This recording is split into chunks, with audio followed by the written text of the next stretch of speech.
রহমতের দেশে রহমতের জিনিস আপনার খেজুর। আমার যাই সৌদি আরবে এসে আমার জীবনটা ধন্য হয়ে গেছে। আপনার খেজুর গাছ দেখতে পারছি, হয়তো আপনার খেজুর হাতের ভিতরে, যে খেজুর অলরেডি হাতের ভিতরে খেজুর আছে, অন্তত খাই নেই, খাই আমি গেলে দেখি খেজুর কেমন।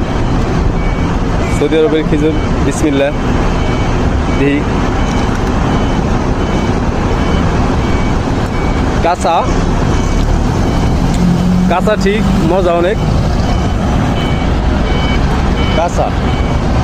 এই যে খেজুর গাছ স্বাদ আছে এমনি।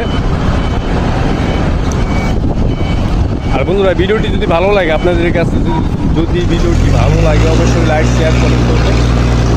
সবাই ভালো থাকবেন, সুস্থ থাকবেন। আল্লাহ হাফেজ।